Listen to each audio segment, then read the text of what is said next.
Tensions are rising with China after House Speaker Nancy Pelosi landed in Taiwan Tuesday. Beijing considers self-ruled Taiwan to be part of China, and Chinese officials have warned that they would regard Pelosi's visit as a major provocation.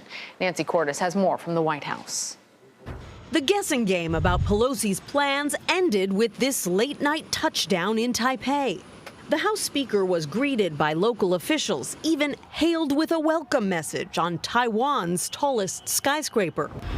But across the narrow Taiwan Strait, China responded, announcing new live-fire military drills encircling Taiwan and warning that the U.S. would pay the price for undermining China's interests. The Speaker has the right to visit Taiwan. Here in Washington, the administration offered cautious backing for the trip, but they weren't always so supportive. I think that the military thinks it's not a good idea right now. To reduce tensions, Speaker Pelosi's flight path from Malaysia took her away from the Chinese mainland and the South China Sea. Her journey was tracked by nearly 3 million people online.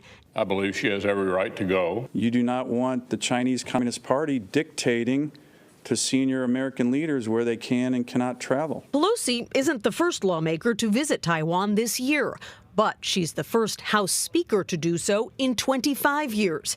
And she's been a thorn in China's side since 1991, when she unfurled a pro-democracy banner in Beijing's Tiananmen Square. In an op-ed today, Pelosi said she made the trip because, quote, "we cannot stand by as China proceeds to threaten Taiwan." What is this going to do to the U.S.-China relationship, which is already so fraught? We don't want to see this spiral into any kind of a crisis or conflict. We want to be able to maintain those lines of communication. It's going to depend a lot on how China behaves over coming days and weeks. One thing the White House will be watching for is whether China tries to retaliate economically against either the U.S. or Taiwan. In fact, just today, Lana, China banned shipments from 100 Taiwanese food exporters. All right, Nancy, thank you. For more now, I want to bring in David Sachs. He is a research fellow at the Council on Foreign Relations, where his work focuses on U.S.-China relations, U.S.-Taiwan relations, and Chinese foreign policy. So the perfect person for us to speak with about this. David, give us some important context to understand Pelosi's trip. What does Taiwan represent to China? So for the Chinese Communist Party, Taiwan is a part of China, and it has lost territory that they need to get back.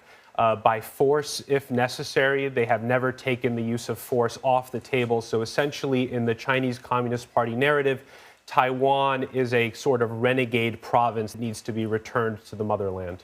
So let's talk more about the op-ed mentioned in Nancy's piece. Pelosi writes, quote, "America's solidarity with Taiwan is more important today than ever, not only to the 23 million people of the island, but also to millions of others oppressed and menaced by the PRC." Those are some very harsh words coming from the Speaker of the House.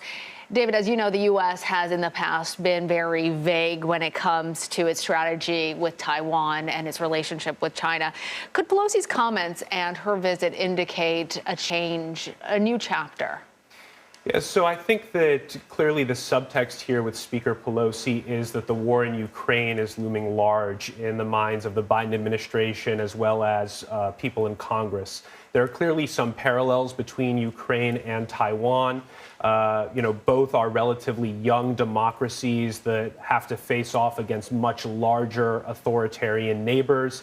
And so Speaker Pelosi is, I think, really trying to show solidarity with Taiwan and put China on notice that it shouldn't be taking the wrong lessons from Ukraine and think that it can use force against Taiwan and get away with it. So I think that that's really what's coming here. She also leaned into the Biden administration's framing about autocracies versus democracies, which is sure to ruffle feathers in Beijing as well. But you raise an interesting point, which is that I do think that U.S. policy towards Taiwan is changing right now. I mean, we've had a policy of what many term strategic ambiguity for decades, where we would not say whether we will come to Taiwan's defense if China uses force against Taiwan. President Biden, on 3 separate occasions, indicated that the United States would come to Taiwan's defense if China launched an unprovoked attack. I think Speaker Pelosi tomorrow will likely use very similar language during her visit in Taiwan. So I do think we've seen interactions between the U.S. and Taiwan increase. We've seen a very strong partnership grow even closer. And I do think that this will open up a lot of space as well for other countries to explore their relationships with Taiwan. We've already seen some announce high-level delegations in the future on the heels of this visit. It sounds, David, like you think that this was a good idea for the speaker to go there, that there's potential benefits for the United States and for the international community. Well, I think that this is a very tricky moment. So to me, the timing of the trip is not ideal. Xi Jinping, the leader of China, is heading into a very critical party congress in the fall where he is seeking an unprecedented third term as head of the Chinese Communist Party. In my view, Xi Jinping can't afford to look weak at this moment or look like he's not in control of a critical relationship with the United States or relations with Taiwan. So I think that the PRC right now is going to err on the side of overreacting rather than underreacting to this visit. And we've already seen some indications of that. There was an announcement of major military exercises to come right after Speaker Pelosi leaves Taiwan. I think that will be a very significant show of force, and the PRC reaction won't end this week. I think we will continue to see the ripple effects of this visit in the weeks and months to come. So I think this will be a very bumpy ride.